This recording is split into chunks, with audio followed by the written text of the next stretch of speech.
We're going to start things off with you, Andrew, but now we're getting some reports that there could be as many as 21 people killed in this factory riot taking place in Vietnam. A Taiwanese factory, could be something like 16 Chinese workers and 5 Vietnamese here as well. Yeah, we've been reporting earlier that the situation was stabilizing. The government sent in security forces into the hardest hit areas where the biggest protests were.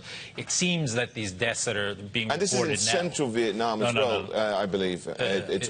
I'm not quite sure where. Yeah.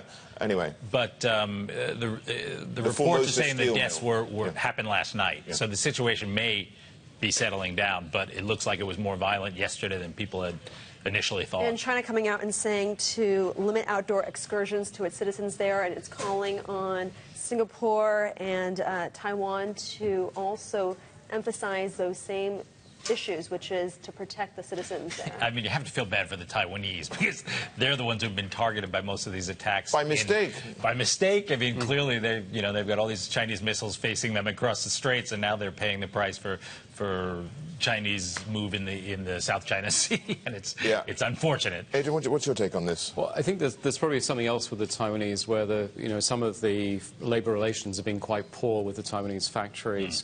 I mean, my take on it from a capital market perspective, so moving beyond what looks like a very unpleasant sort of human situation, is that Vietnam is a frontier market. It's not part of the story in emerging markets, and China people are already quite bearish on. So I think this could be a bit like Ukraine, where it turns out to be a local issue which you steer around.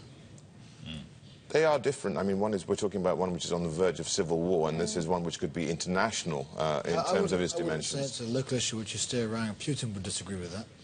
You mean on Ukraine? Into it, yeah. Well, it certainly worked for the capital market. So we've been underweight Russia, we've been underweight CE3, and those markets have tended to struggle. The CE3 hasn't been that bad, whereas Turkey's done very well. Greece has done very well. Yeah, I see your point. Yeah, I mean, Taiwanese stocks, I think they were up yesterday. I'm not quite sure today. I mean, some of the stocks have been hard hit. I just got to butt in for a second, Andrew. Taiwan is extending the number of the number of flights. It's putting on extra flights for those people who want to leave Vietnam here. And there are some 40,000 Taiwanese business people in Vietnam. That's according to the official ministry, saying that they're expressing their deepest concerns right there, and they're doing everything possible to help the foreign investors, including citizens, get out of the country or to find safety. Yeah, so what happened was that the factories that were making sports shoes, textiles, which had been in China, have been migrating to Vietnam, where labor costs have been lower. Diversifying, right? Yeah.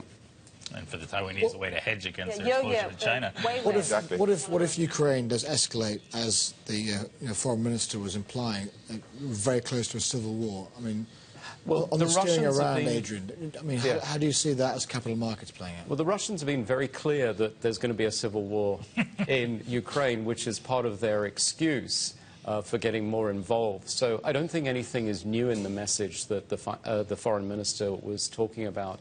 What we're looking at is the price of oil, and the price of oil has been in a very nice range.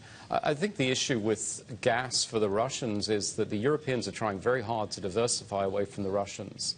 And I think the Russians would be very nervous to use gas as a form of diplomacy because it would have a very long-term consequence for their economy. Already doing it with the Ukrainians. They're saying they'll pay up for next month by June the 2nd. So there you go. Yeah, but it's very different than doing it with the Germans. Of course, absolutely. And the particularly interesting thing is that Putin is flying to China on May 20th for a conversation about gas. Yes, and who's in the driving seat in those negotiations that have been going on for ages, Is it Beijing or is it Moscow? I think it might be just... That'll be an interesting conversation. In terms of price towards Beijing. I would have thought so. But in terms of the gas issue, I mean, if it does descend into civil war, that is going to be a threat to European gas supplies, no? Because much of it passes through Ukraine.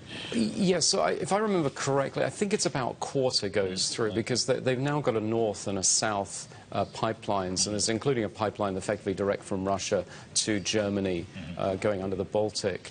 So we're in a much safer position than we were a couple of years ago when, Gazprom was being used for diplomacy, or lack of diplomacy, and maybe. It puts more pressure on the U.S. to supply some of that to the European economies. Well, I think the way to look at the U.S. gas is the U.S. uses its own energy and doesn't import as much crude from Nigeria and the rest of the world, and that can then go to Europe.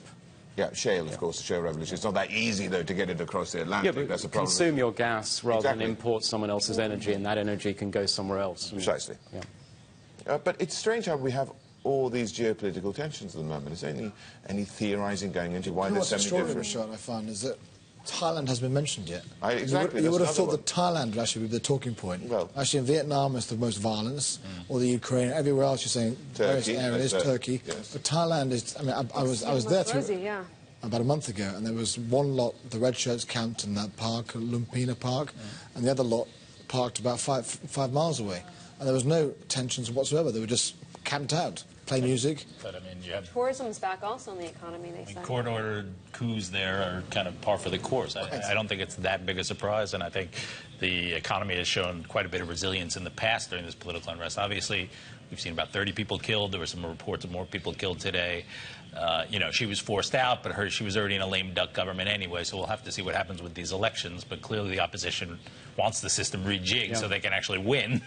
Adrian, how does, I mean, you know, Thailand look on a portfolio right now? I mean, is it, you know, when you've got a stock market which has done actually all right and, you know, brushed off all these political concerns, I mean, do you say, well, does it continue to do that? Or do you wait for a country who's the stock market is tanked and go, right, okay, now's the time? I like Jonathan's analogy, which was, you know, this is the norm. Yeah. Not to have a stable government, a strong government in Thailand. And certainly that's in the late 80s, early 90s, when we first started looking at Thailand, that was very much the story.